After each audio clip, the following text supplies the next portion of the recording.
Welcome to NTD News Today. I'm Kevin Hogan. Let's take a look at our top stories. Ukraine's president brings up a new idea regarding peace talks as the battle for Mariupol rages on. One expert says the port city is symbolic for both sides. President Joe Biden attended a meeting with corporate CEOs. He warned American companies of potential cyber attacks from Russia. China's ambassador to the U.S. refuses to condemn Russia's invasion of Ukraine. And the Chinese regime's star news anchor says to fight Russia would be to fight a friend. Rescuers in China are searching for victims of a catastrophic plane crash in a southern province. So far, there are no signs of any survivors.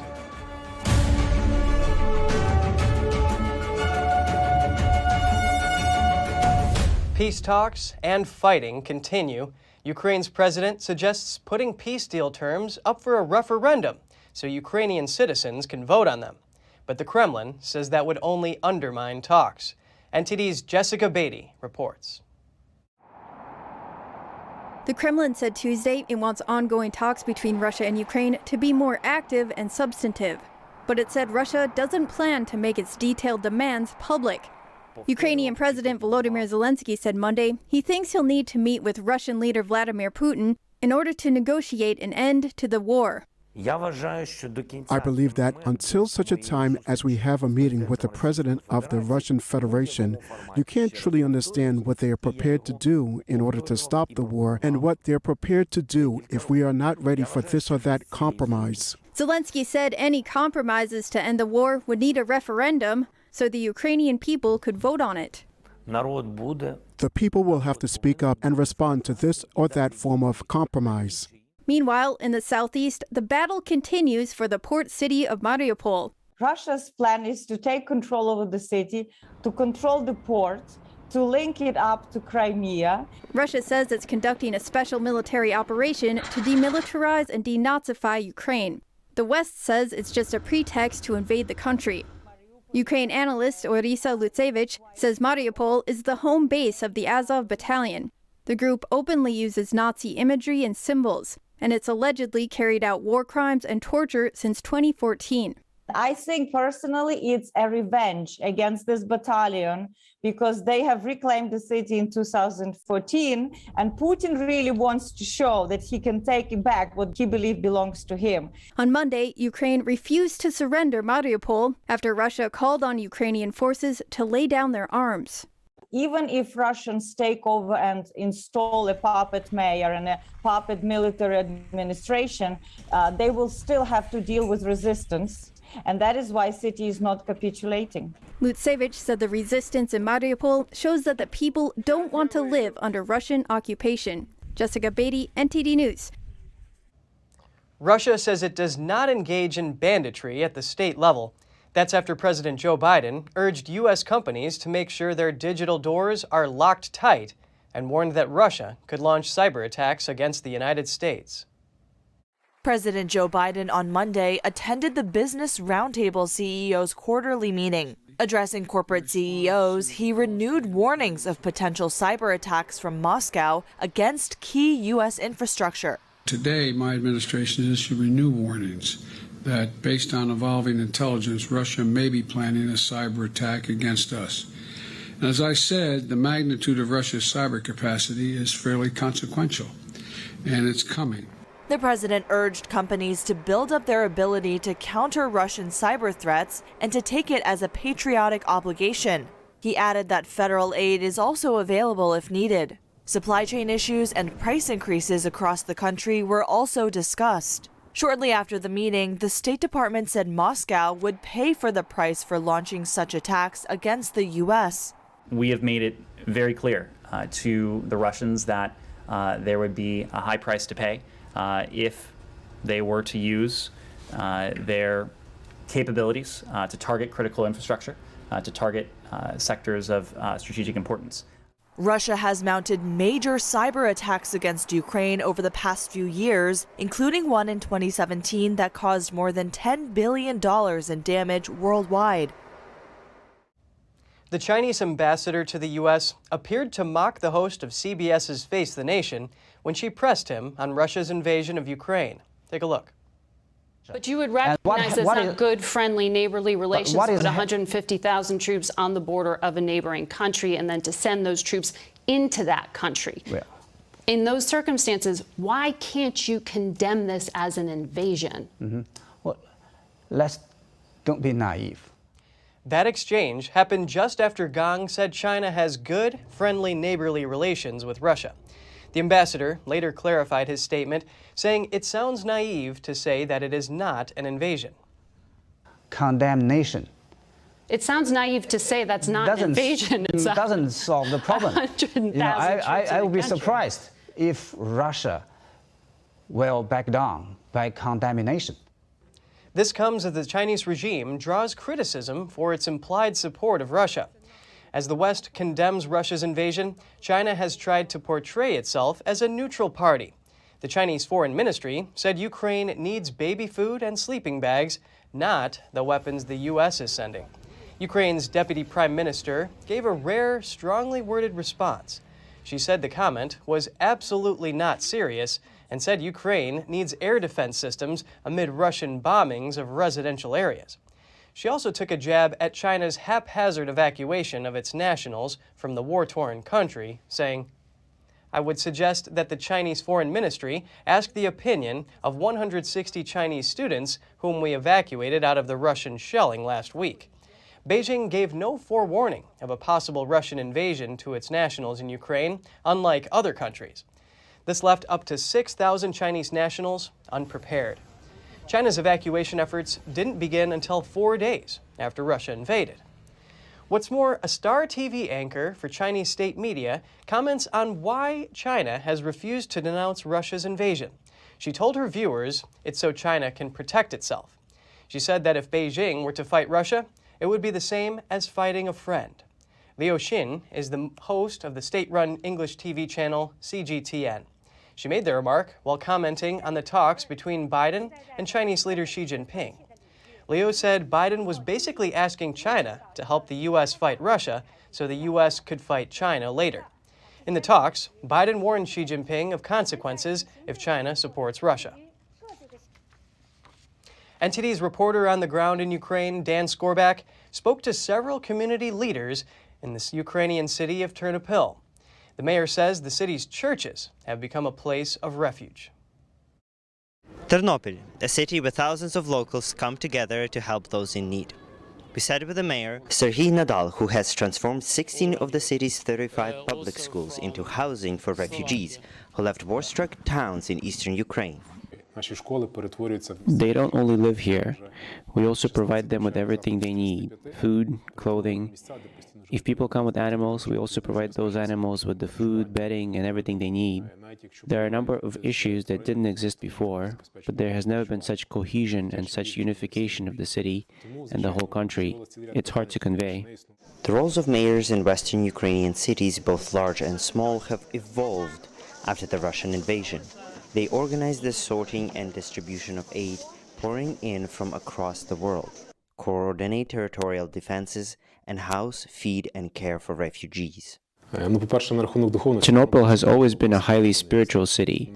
We have very religious people, and with the onset of war, people are increasingly turning to God. And today, I thank all the bishops of all the traditional churches that are in our city for their support, because they have not just become places of prayer, they have become centers of volunteering, fundraising, aid delivery, and transportation to all parts of the country where hostilities are taking place today. We visited a church where we talked to Father Martin. He spoke to us as refugees picked up food and clothes that was delivered there from cities around the world. Most of the clothes you see here today are from Holland and also from people around our town. Because our church is in the center of our town, most of the people, they just come to our church, to our cathedral, and this has become a hub for aid. All sorts of aid. A 15-minute walk from the church, young volunteers zigzag in the basement of the Ternopil Museum of Science, sorting aid to be distributed to refugees or to be sent to cities in need. Hub coordinator Mikhailo Sirotyuk said help is coming from all over Ukraine and the world. Dan Skorbak, NTD News, Ternopil, Ukraine.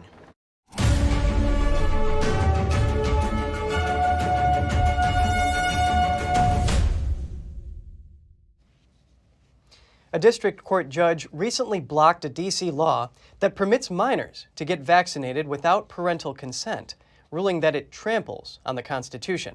NTD's Arlene Richards reports. Last week, a federal judge halted a Washington, D.C. law that allows children to get vaccinated without parental consent. Under that law, which went into effect last year, minors age 11 and older can choose to get vaccinated, and they don't have to tell their parents. But parents objected to the law and asked for preliminary relief to stop its continued enforcement.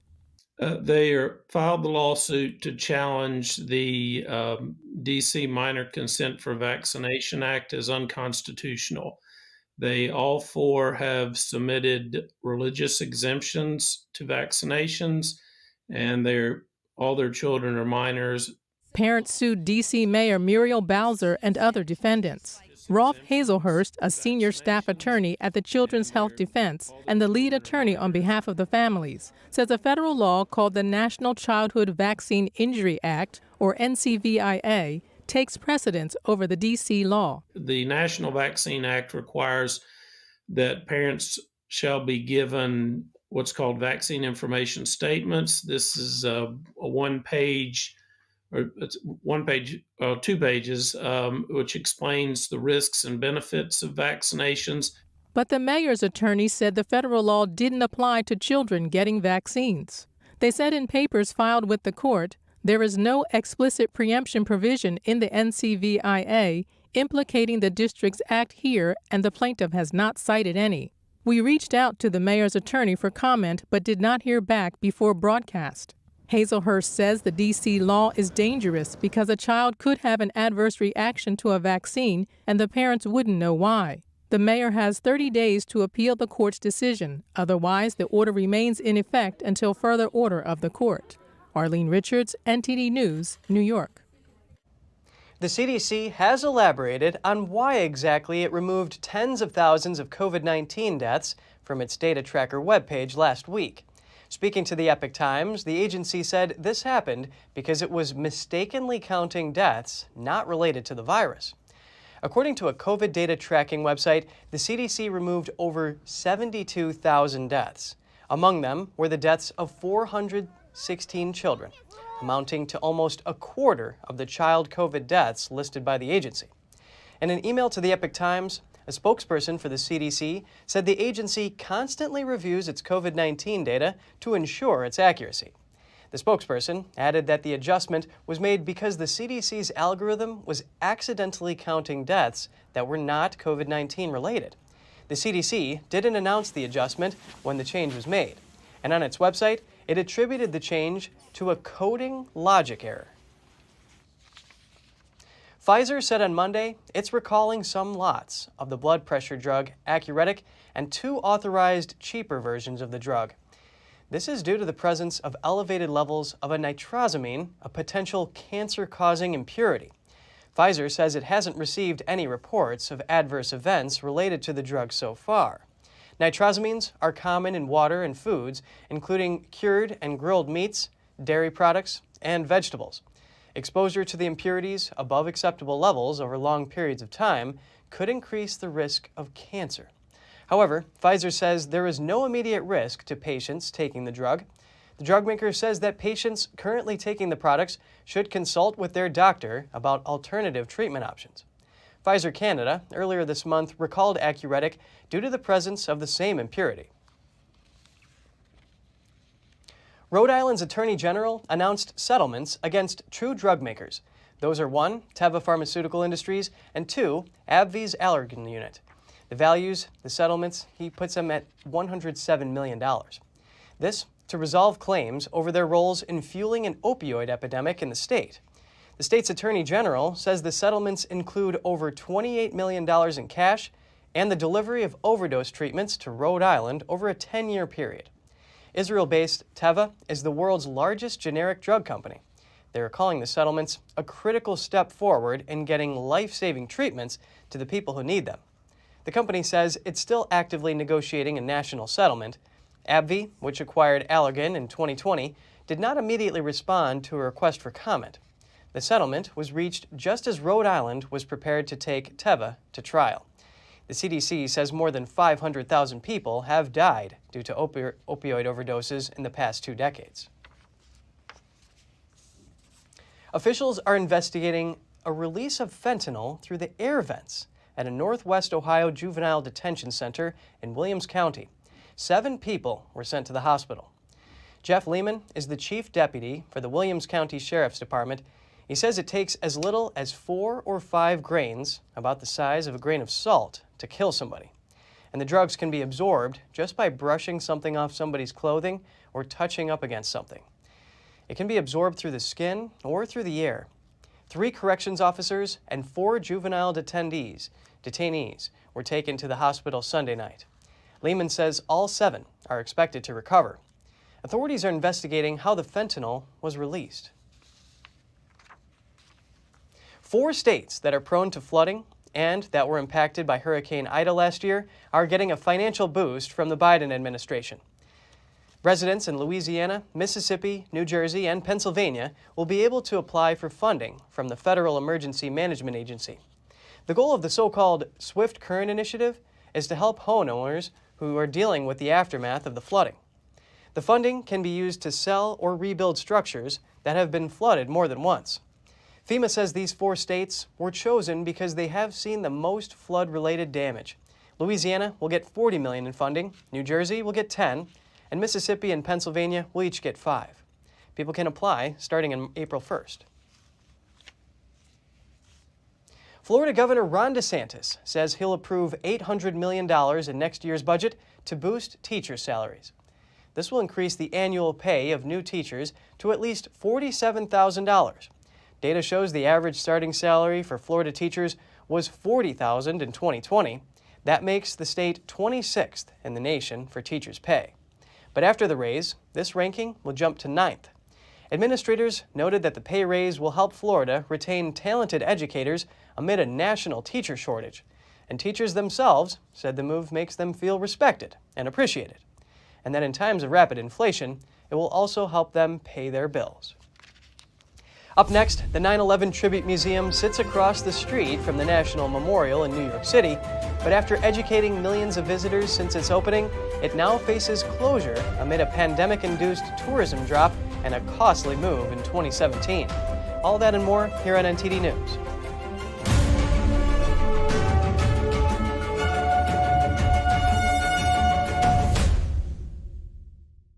You worked hard for your money. You invest in stability for your retirement and your family's future, to build and leave them with something greater. The next unprecedented financial crisis, political misstep, or unstable government can depreciate it all away. It was called the gold standard for a reason, the financial preservation of tomorrow. Diversify your assets against inflation, market volatility, and the unknown with real money. Hedge your wealth with the purest form of money, physical gold and silver. Because any currency printed on paper can be manipulated. What's backing up your IRA? Do what you need to do right now to be prepared with the Reagan Gold Group. Visit now, rggusakit.com, or call us at 866-912-1384. Receive up to $2,500 in free silver coins and a free safe with your new precious metals IRA. Call now. Secure, the true solution for your digital privacy and security. Secure is a private and secure messaging and email solution hosted in Switzerland, using military-grade encryption and Swiss privacy laws, giving you true privacy. Secure is 100% private and does not collect or sell any of your personal data. Secure's Helix technology connects you securely to our Swiss servers without the need of a VPN, guaranteeing privacy and security for all your communications. Secure Messenger doesn't require your phone number or any personal data that hackers target. Chat by Invites allows you to chat privately and securely with anyone outside of your secure network without the need for others to download Secure. Secure Send offers you a private and secure way to email anyone outside of Secure. You won't find this level of privacy or security on any other email or instant messaging application. Visit secure.com. Regain and protect your privacy today.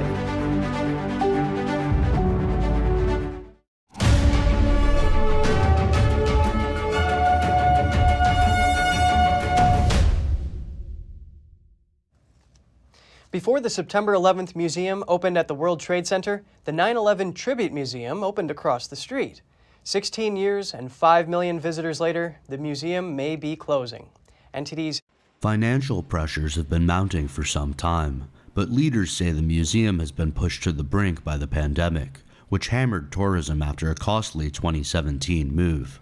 We are still hoping that a champion could step forward for what we need to basically right the ship and really, the most importantly, continue our programs going forward. It is in the millions, but it's not insurmountable. The 9/11 Tribute Museum traces its roots to 2004, when a group of victims' relatives decided to turn a former deli steps away from Ground Zero into a museum. The memorial serves a very important story of history, but it's not the community that was directly affected, and that's what Tribute serves. The 9/11 Tribute Museum exhibited a photo gallery of victims and artifacts, including twisted steel from the wreckage. But it became best known for walking tours of the Trade Center site, led by relatives of the dead, survivors, rescue and recovery workers, and people who lived nearby on 9/11. The 9/11 Memorial at the World Trade Center site is really a tribute to those who died on September 11th. The 9/11 Tribute Museum is about the survivor community. It's about those people that came down here as heroes to help support the rebuilding of Lower Manhattan. The Tribute Center quickly proved popular with visitors, with 100,000 visiting in the first 4 months. Andrew Thomas, NTD News.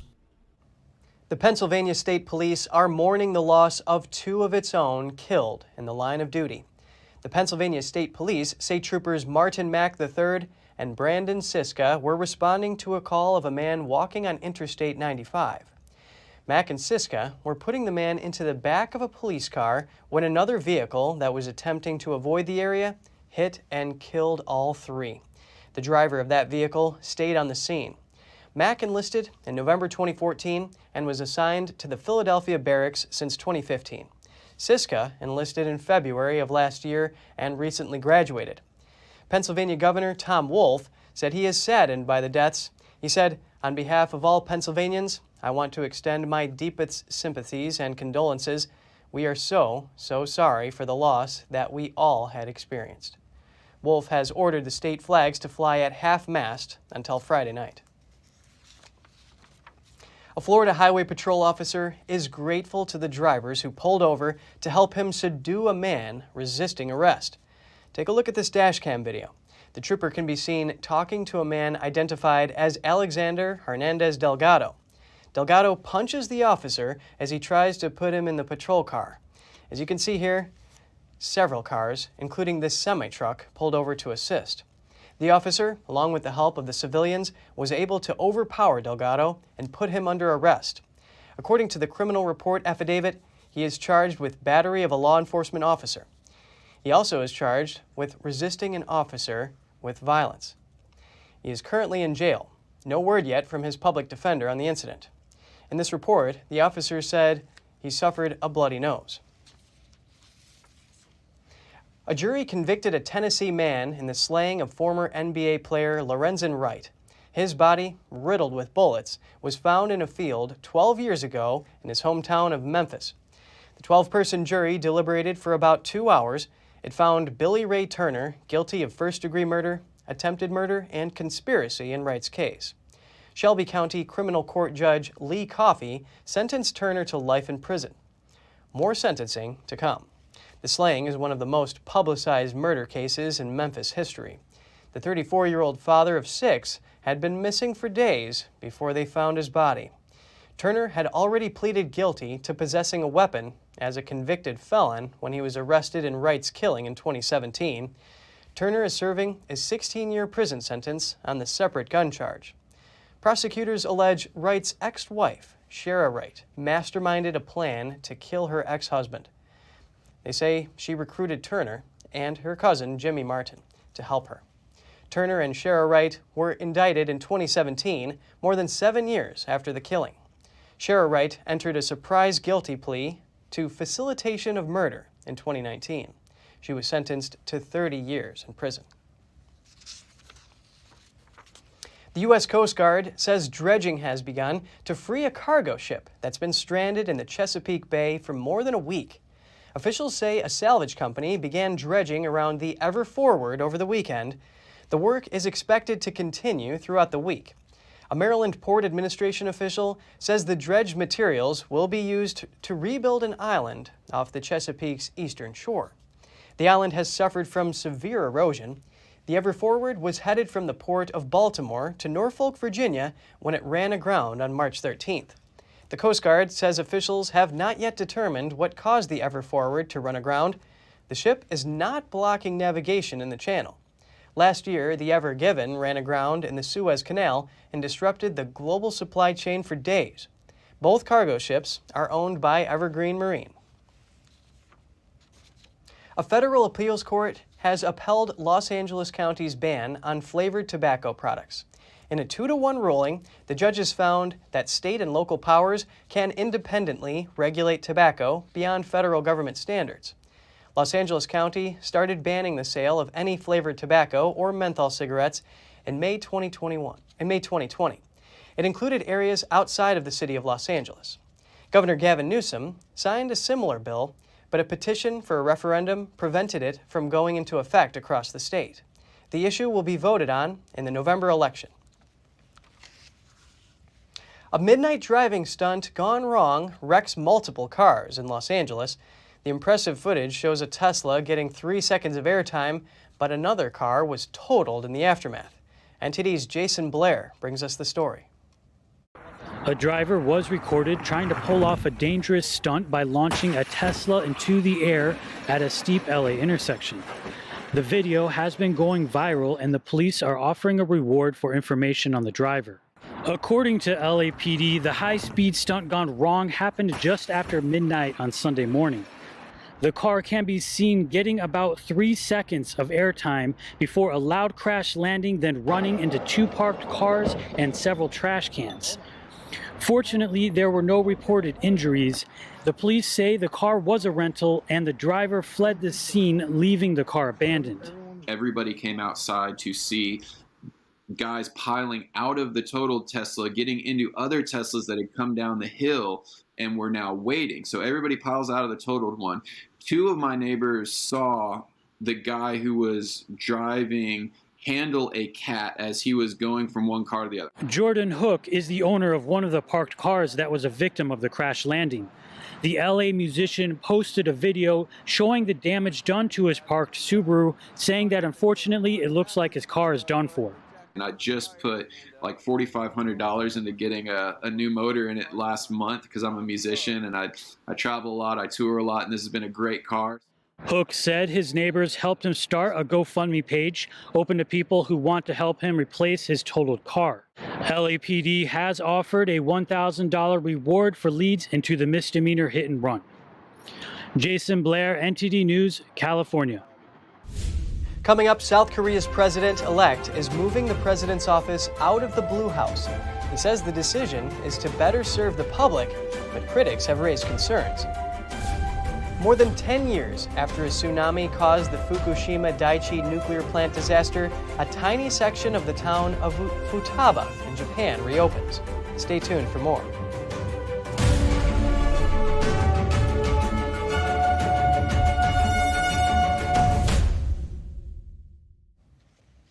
Rescuers in China were scouring the remnants of a disastrous plane crash in the southern Guangxi province, searching for victims with no sign of any survivors on Tuesday.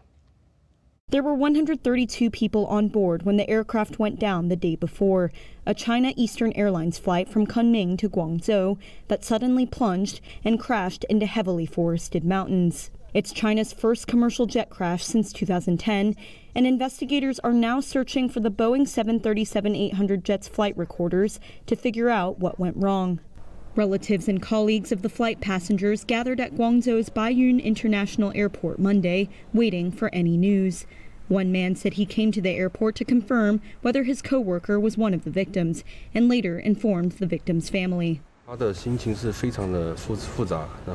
His relatives had very mixed feelings when I broke the news, and they were sobbing. His mother didn't believe this had happened. After I confirmed the news to her, she was sobbing. Then she said she will be here as soon as possible, because she was very sad. Her boy was only 29 years old. State media reported that China Eastern and 2 of its subsidiaries have grounded their fleet of 737-800 planes, while other Chinese airlines have yet to do so, according to Chinese aviation data provider Flightmaster. Analyst Robert Spingarn says the jet shouldn't be confused with the 737 MAX, which has been grounded in China for over 3 years, following fatal crashes in 2018 and 2019. The aircraft itself that crashed earlier today was delivered new in 2015, so it's about 6 years old, but the model has over 20 years of experience and has a relatively positive, strong track record. So this is not a MAX. And frankly, the system that was at the core of the MAX situation is not on this aircraft. Monday's flight took a disastrous turn just when it would normally start its descent ahead of landing. A former head of the U.S. Federal Aviation Administration told Reuters mechanical failures in modern commercial jets are rare at cruising altitude. South Korea's president-elect is changing the location of the presidential office. He says the old site, known as the Blue House, is not an ideal place to serve the public. South Korea's incoming president Yoon Suk-yeol is planning to move the country's presidential office to a new location. It will go from its traditional spot, known as the Blue House, to the Defense Ministry building in central Seoul. Considering the inconvenience to the people and to make a complete return of the Blue House to the public, I thought it would be right to make a prompt decision to relocate to the Defense Ministry building in Yongsan. This step will cost an estimated $40 million. At the Blue House, offices for presidential advisors and the press room are in a separate building hundreds of yards away. And Yoon explains the move will also improve communication with the public. I earnestly ask the people to understand that it's my determination to serve the people, work properly, and keep my promise with the people. We will open the Blue House and return it to the public on May 10th at the start of term. Critics have asked him not to rush the relocation. They say other tasks are more urgent, such as rising COVID-19 cases, the North Korean nuclear threat, and economic problems. And a group of 11 former members of the Joint Chiefs of Staff issued a statement opposing the plan. They say it would allow an enemy to hit both the president's office and the military headquarters with the same strike. However, one Korean says this will make the president more accessible. I'm expecting that President-elect Yoon will be able to communicate with citizens more closely. However, I think he also needs to make a policy to solve the various problems that will follow. Yoon says he'll begin his term at the new office, and he'll consult public opinion for its name. More than 10 years after a tsunami caused the Fukushima Daiichi nuclear plant disaster, a tiny section of the town of Futaba in Japan has reopened. It's the first time people have been able to return since all 7,000 residents were forced to flee. The town has been entirely empty of residents since March 2011. NTD's Andrew Thomas reports. Yakushi Hosozawa was among the first to return, coming back the day it became possible, after a small section of his hometown, Futaba, reopened in January. Since the disaster happened, I wanted to return to Futaba. I always had that in my head. Futaba saw the evacuation of all 7,000 residents because of radiation after the March 11, 2011 earthquake and subsequent tsunami that left more than 18,000 people dead or missing along Japan's northeastern coast. Only 7 have permanently returned to live in the town. I was thinking that I wanted to return to Futaba. Naraha, Tomioka, Namie, everyone was returning in 5 years, 3 years, but Futaba was last. But I thought it's okay if it's last. I wanted to return. But I came back, and I think it was a mistake.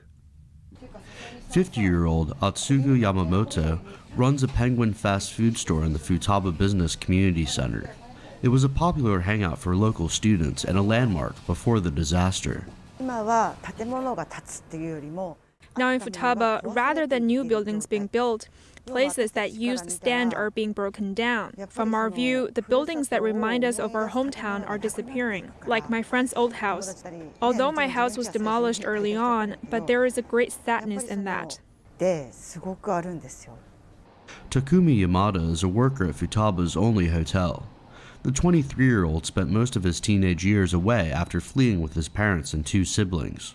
After studying elsewhere in Fukushima and Tokyo, Yamada decided to return home to reconnect and learn about an area he hardly remembered. I think it is difficult to change the minds of those who said they are not coming back, but there are those wondering whether to come back or not. I think it's the biggest thing to come back and see the situation for themselves. Only a handful have returned so far, and some question whether others will go back to a town lacking a school and a doctor. Andrew Thomas, NTD News. Next up, more and more Ukrainians are fleeing their country as the war wages on. For many of them, the journey isn't easy. Students in Chicago held a special vigil for Ukraine. With songs and prayers, they welcomed new classmates from the war-torn country. Find out more after this short break.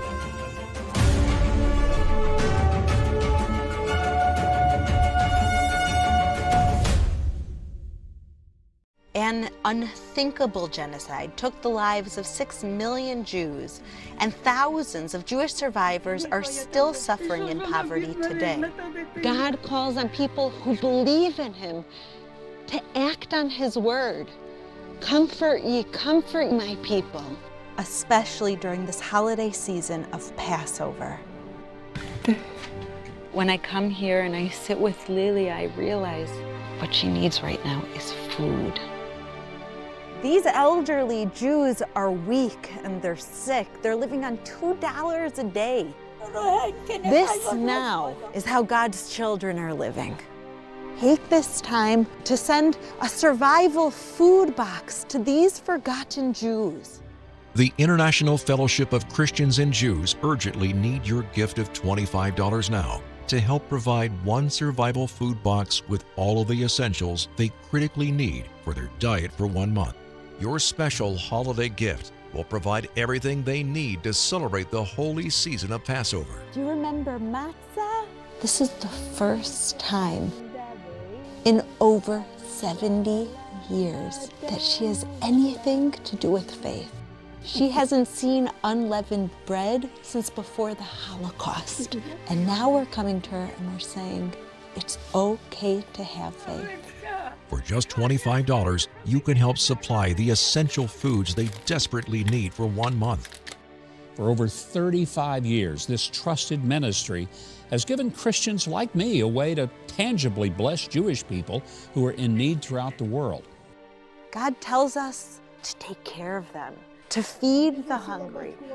And I pray Holocaust survivors will be given the basic needs that they so desperately pray for to survive.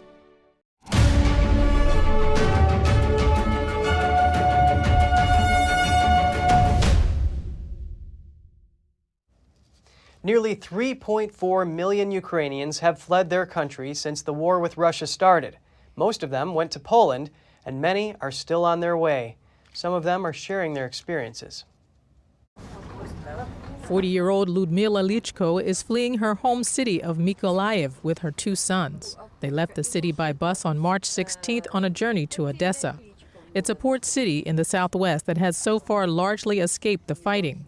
Her husband stayed behind to volunteer in the fight. There were already airstrikes where we lived. The neighboring village, Vitovka Rayon, suffered a lot from bombing. And as our house is on the outskirts, the shrapnel could directly reach us. That's very scary. That's why we decided to leave. After arriving in Odessa, the family boarded a train for a 5-hour trip to another city called Izmail. From there, they have to ride a bus to the Danube port of Orlivka and then catch a ferry to cross the river to get to Romania. Since Odessa, they have been traveling almost 10 hours straight.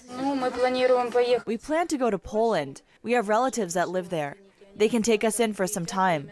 Later on, if the situation calms down and everything will be fine, and the situation will be fine for sure, we will return to our home. Poland has taken in over 2 million Ukrainian refugees since the war began. One of them is 15-year-old Bogdan Shkoda from Kyiv. I think that in Polsha I feel better because I don't worry about me. But something I worry about my family, about my mom and dad. Where is your mom and dad now? In Kiev. The teenager crossed into Poland on Monday with the help of a third-party organization.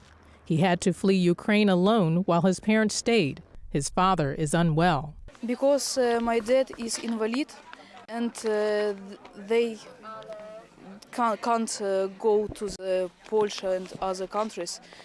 And Mama need to help him. Ukraine has a total population of around 45 million. The UN Refugee Agency says some 10 million Ukrainians have been displaced by the war. Among them, 3.4 million, mostly women and children, have fled abroad. An activist in New York City is working closely with community members and businesses to help Ukrainian refugees who have made it to the U.S. Michael Levitis is the host of Freedom FM, a radio station based in New York City. He shares some of his efforts to help Ukrainians fleeing Russian bombings. For example, we had people call in our station that they have houses available that are right now vacant.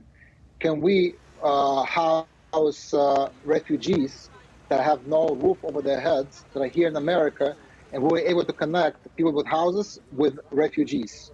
Also, we had people who are calling our station saying, thank you, we are from Russia.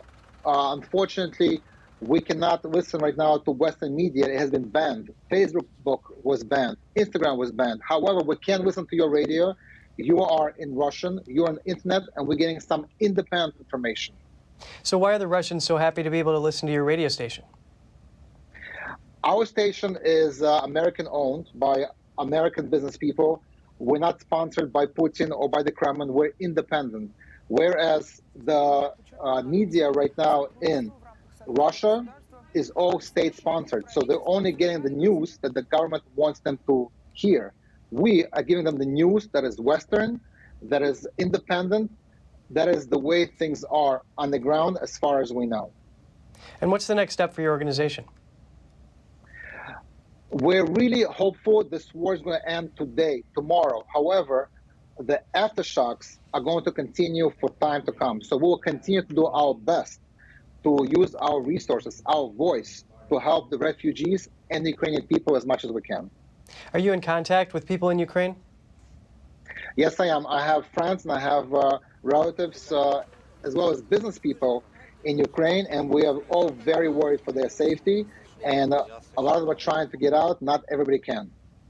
Well, for example, the officials in the Ukrainian city of Mariupol said that the city will not surrender to the Russian demands, and that if they did, they would be able to get safe passage. Are people able to move freely enough? Not in Mariupol, because the problem is that even if they are able to go free, they're able to go only to Russia. And not everybody wants to go to Russia, because right now Russia, unfortunately, is the enemy of Ukraine. They don't want to flee to a country that they're under attack from. What would happen if they did? There have been some reports that Ukrainians that were surrendering to Russian forces and being moved to Russia are being put in camps so they could get processed to see who's a spy, who is not, very uncomfortable conditions. And there were other reports that some were forced to work as forced labor for the Russians. We cannot confirm it, but those were the reports. The U.S. has what it calls credible information that identified Ukrainians are being put on lists by Russians to be sent to camps or killed. That's according to a U.S. ambassador to the Office of the United Nations. The ambassador is warning of a potential human rights catastrophe in the days to come. This information was in an undated letter published by the Washington Post on Sunday. More Ukrainians are fleeing their homes as the war escalates. At a school in Chicago, students welcomed new Ukrainian members with songs and prayers. A special prayer vigil is underway at a Catholic school in Chicago, calling for peace as the devastating war approaches 1 month. Well, I'm really glad that our school is doing this, because we're here so far away from Ukraine. We feel a bit helpless sometimes. And doing this, I think, really makes us feel a bit like better in some way, that we are helping Ukraine, at least in some way that we can. At St. Nicholas Cathedral, at least 80% of the students are Ukrainian. Many of the students have family members living in Ukraine. For my mother's side, we have a lot of relatives, cousins, second cousins, first cousins. They're safe right now, but a lot of times when we call them, they're either hiding or preparing to hide. They are struggling to cope with the reality that their families are displaced. Whenever my grandma calls them, because she's the person that keeps in contact with them the most, it's how are you and how many times have you had to hide in the cellars, because it's something that's become a daily thing. The school has hosted 8 students who have left Ukraine in the past few weeks. Administrators say they are preparing to include 50 more. Along with students from 3 other Catholic schools, they welcomed the new arrivals with songs and prayers, asking God to protect Ukraine. I feel like I'm a bit in control. That's what humans like to feel, that they're in a bit of control. And I know that I'm not really, but I know that God is in control, and we're praying to God, and that makes me feel, and all of us makes us feel better. According to the UN Refugee Agency, in the past 3 weeks, more than 3 million Ukrainians have fled their homes. Students are calling on everyone to pray for the war-ravaged country and its people. Gold prices have risen during Russia's invasion of Ukraine as investors seek a safe haven. But will the precious metal head for a big price drop as hopes run high for progress in peace talks? Or are the fundamentals for gold still strong? Joining us now is Brian Slazarczyk, who says historically, gold has been a hedge against uncertainty. He tells us how the conflict in Ukraine is impacting the gold market. What this crisis in Ukraine is highlighting on a larger scale from a commodities perspective is that there is real fragility of supply. And that, of course, falls more in line with discussion as to resources like oil and gas, like base metals, and we've seen really erratic behavior in those commodities over the past few weeks. I think that what people in Europe are realizing, and I think what people around the world are realizing, is the importance of having safe, stable, reliable supply from trading partners that we can view as reliable partners. Right now, a place like Germany that relies on Russia for 50% of its gas needs, for example, is feeling the pressure of that pinch now. In terms of gold, I think that the invasion of Ukraine and the crisis there has created an environment of uncertainty, instability, and during those times historically, that's when gold has really acted as a hedge against those types of events. So do you expect the price of gold to stay high or to fall as this conflict subsides? I think that the macro setup for gold was in place long before the crisis in Ukraine. I think that this crisis is highlighting gold's role as a hedge against uncertainty, but more importantly for gold is this setup, which, as I mentioned, involves the policy of quantitative easing infinity, monetary fiscal stimuli, artificially low interest rates, and the fiat paper printing presses running in hyperdrive around the clock. Do you think it's people looking for a safe haven, or it's speculators driving up the price? I think that in general, it is safe haven investors. It's people that want a hedge against uncertainty. And if you look at the purchasing power of gold, gold for thousands of years has proven to be a store of wealth. Many paper currencies have come and gone over the past 1,000 of years where gold has functioned well in both times of stability, but more magnified during times of instability. 21-time Grand Slam champion Rafael Nadal is suffering from a stress fracture in one of his ribs. The Spaniard said on Twitter he would be out for 4 to 6 weeks. Nadal's perfect start to 2022 ended on Sunday. American Taylor Fritz secured a surprise victory in the final at Indian Wells, beating the Spaniard 6-3, 7-6. But the 35-year-old was already struggling with injury. He winced throughout the match, often touching the left side of his torso. Nadal came into the final on a 20-match winning streak, including a record-breaking 21st Grand Slam victory at the Australian Open. He is likely to miss the Monte Carlo Masters in April and the Barcelona Open the following week, The Spaniard will be eyeing a return to the court ahead of the second Grand Slam of the year, which begins in Paris on May 22nd. Nadal is a 13-time French Open champion. He will be bidding to win back the title from defending champion Novak Djokovic. Thousands of people gathered along Washington's Tidal Basin to take in the sights of the city's famed cherry blossom trees in peak bloom.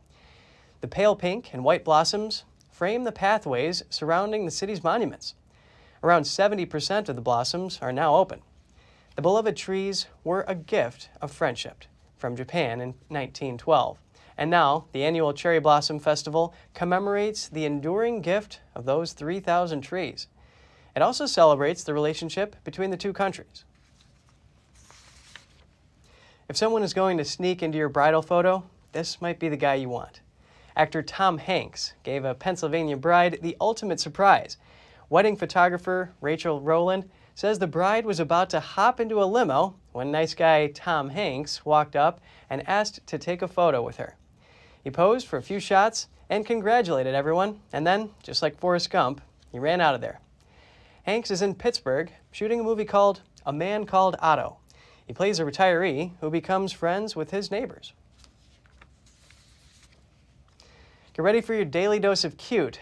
This one comes to you courtesy of the Denver Zoo, which has welcomed a rare and adorable addition to its herd, a baby bongo. The calf, named Winston, was born to parents Fern and Howard on March 5th. The zoo gave animal lovers the first look at their Winston last week in a video on Twitter. Bongos are a rare species of antelope found in rainforests, from Senegal to Kenya. The Denver Zoo has 4 adult eastern bongos, which are even more rare than western bongos. There are fewer than 200 left in the wild, and they are considered critically endangered. Winston is small right now, but he will likely grow up to 4.5 feet tall at the shoulder, and he could weigh up to 900 pounds. Thank you for joining us. Until next time, Kevin Hogan, NTD News, New York City.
Russia and Ukraine, the largest conflict in Europe since World War II.